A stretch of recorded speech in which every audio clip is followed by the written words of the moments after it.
saya akan menyampaikan model pembelajaran PJBL pada muatan IPA kelas 4 sekolah dasar.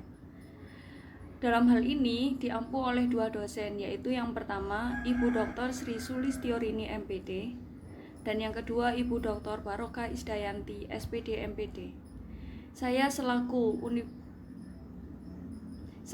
mahasiswa Universitas Negeri Semarang bernama Rizky Arianti dengan nomor NIM 01035-233. Model pembelajaran PJBL menurut Afriana adalah pembelajaran berbasis proyek merupakan model pembelajaran yang berpusat kepada peserta didik. Sedangkan menurut Wadewena adalah model PJBL merupakan model pembelajaran yang memberikan kesempatan kepada peserta didik untuk mengolah pembelajaran di kelas. Kemudian pada akhir pembelajaran diberikan proyek. Sehingga dapat disimpulkan bahwa model pembelajaran PJBL adalah model pembelajaran yang memberikan kesempatan luas kepada siswa untuk aktif di dalam pembelajaran. Selain itu, model PJBL merupakan model pembelajaran yang mengarahkan siswa untuk melakukan penugasan proyek. Selanjutnya yaitu langkah-langkah model PJBL.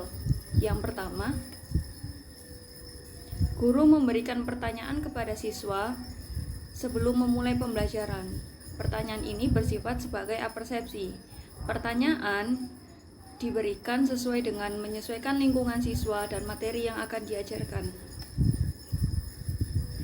Yang kedua yaitu rencana. Dalam langkah rencana ini, siswa membuat rencana bersama dengan kelompoknya bagaimana dalam menyusun strategi menyelesaikan penugasan proyek. Selanjutnya yaitu jadwal. Dalam hal ini, guru berperan memberikan jadwal pertemuan pada setiap kegiatan pembelajaran. Selanjutnya memonitor. Dalam hal ini, guru memonitor siswa pada masing-masing kelompok saat merangkai rangkaian listrik sesuai dengan proyek yang terdapat dalam pembelajaran. Selanjutnya yaitu menguji hasil. Dalam hal ini, siswa dalam masing-masing kelompok mempresentasikan hasil kerja kelompoknya berupa proyek ke depan kelas. Kemudian, guru akan memberikan saran perbaikan. Yang terakhir yaitu evaluasi. Evaluasi dilakukan di akhir pembelajaran sebagai bentuk refleksi. Siswa menyampaikan pengalaman yang didapatkan saat memulai pembelajaran hingga akhir pembelajaran. Penerapan model PJBL yang akan saya lakukan yaitu untuk kelas 4 sekolah dasar, tema 2, subtema 3, pembelajaran 3. Muatan IPA. Komponen pembelajaran saat memulai model PJBL antara lain yang pertama yaitu kompetensi dasar. Saya mengambil kompetensi dasar IPA 3.5 dan 4.5. Selanjutnya topik dalam pembelajaran yaitu pemanfaatan sumber energi alternatif. Subtopiknya pemanfaatan kadar keasaman pada jeruk nipis sebagai sumber energi alternatif. Indikatornya yaitu menemukan manfaat jeruk nipis sebagai sumber energi alternatif dalam kehidupan sehari-hari. Kemudian mengkomunikasikan laporan hasil pengamatan manfaat jeruk nipis sebagai sumber energi alternatif dalam kehidupan sehari-hari. Tujuan pembelajarannya yakni melalui kegiatan percobaan dan presentasi, siswa dapat menemukan manfaat jeruk nipis sebagai sumber daya energi alternatif dalam kehidupan sehari-hari dengan tepat.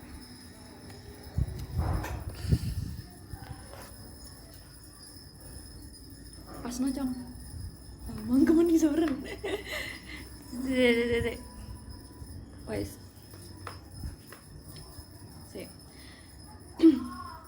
Langkah yang pertama yaitu pertanyaan menantang. Pertanyaan ini diberikan oleh guru kepada siswa. Berupa pertama, pertanyaan berkaitan dengan permasalahan lingkungan, yaitu apa yang akan kalian lakukan apabila terjadi pemadaman listrik secara serentak? Yang kedua, pertanyaan berkaitan dengan energi pengganti listrik, berupa, adakah benda lain yang dapat menggantikan peranan listrik untuk menghidupkan lampu? Selanjutnya, pertanyaan berkaitan dengan pengalaman siswa, berupa, apakah yang akan kalian rasakan saat memakan jeruk nipis? Dan yang terakhir, pertanyaan disesuaikan dengan solusinya. Maka dalam hal ini, permasalahan yang sudah ditanyakan ditemukan solusinya, berupa, tahukah kalian bahwa kandungan asam dalam jeruk nipis dapat menghasilkan listrik? Mari kita lakukan percobaan. Langkah yang kedua yaitu mendesain proyek. Dalam hal ini, masing-masing kelompok mendesain perencanaan proyek pembuatan rangkaian listrik dengan memanfaatkan jeruk nipis. Langkah-langkahnya yang pertama, masing-masing siswa diberikan teks informatif mengenai langkah-langkah pembuatan rangkaian listrik. Yang kedua, masing-masing kelompok dibebaskan mengatur strateginya. Yang ketiga, masing-masing kelompok menyiapkan bahan-bahan yang dibutuhkan untuk membuat rangkaian listrik. Yang keempat, masing-masing kelompok merancang susunan rangkaian listrik dengan memanfaatkan jeruk nipis. Yang kelima, rancangan disesuaikan dengan kelengkapan bahan dan susunan rangkaian listrik dan langkah pembuatan yang sesuai dengan teks informatif. Langkah selanjutnya yaitu menyusun jadwal. Langkah ini dibagi menjadi 2 bagian. Dalam hal ini, guru berperan penting. Bagian yang pertama dilakukan di luar sekolah. Bagian yang kedua yaitu dilakukan di dalam sekolah atau di dalam kelas. Yang pertama dilakukan di luar sekolah atau di rumah sebagai berikut. Siswa merangkai bahan dan alat sehingga menghasilkan rangkaian listrik. Yang kedua, siswa melakukan uji coba sesuai dengan rangkaian yang telah dikerjakan oleh masing-masing kelompok. Jika gagal, siswa bisa merubah rangkaian yang telah direncanakan dengan rangkaian baru hingga berhasil. Yang ketiga, masing-masing kelompok membuat laporan hasil percobaan. Untuk yang kedua, bagian ini dilakukan di dalam kelas atau di sekolah dengan guru sebagai pendamping. Yang pertama, pada pertemuan awal, masing-masing kelompok memahami langkah-langkah dalam pembuatan rangkaian listrik dengan memanfaatkan jeruk nipis. Masih pada pertemuan pertama, masing-masing kelompok membuat rancangan rangkaian listrik dengan memanfaatkan jeruk nipis. Pada pertemuan kedua, masing-masing kelompok melaporkan hasil percobaan yang telah dilakukan di rumah, kemudian juga mempresentasikan di depan kelas kepada teman-temannya, sehingga guru dan teman-teman yang lain dapat memberikan masukan atau saran perbaikan. Langkah selanjutnya yaitu memonitor peserta didik. Dalam hal ini, masing-masing kelompok menyusun rangkaian listrik dengan memanfaatkan jeruk nipis sesuai dengan rangkaian yang telah diuji coba di rumah. Memonitor ini dilakukan di dalam kelas. Ketika masing-masing kelompok merangkai rangkaian listrik, guru akan melihat secara langsung dan memberikan nilai kinerja kelompoknya. Langkah selanjutnya yaitu menguji hasil proyek. Menguji hasil proyek dilakukan oleh masing-masing kelompok di depan kelasnya. Ketika menguji hasil proyek, masing-masing kelompok memberikan laporan hasil uji coba. Setelah itu, masing-masing kelompok mempresentasikan dan mendemonstrasikan rangkaian listrik yang sudah dibuat oleh kelompoknya ke depan kelas, di depan guru, dan di depan teman-temannya. Untuk langkah yang terakhir yaitu mengevaluasi pengalaman. Yang pertama, berupa refleksi pembelajaran.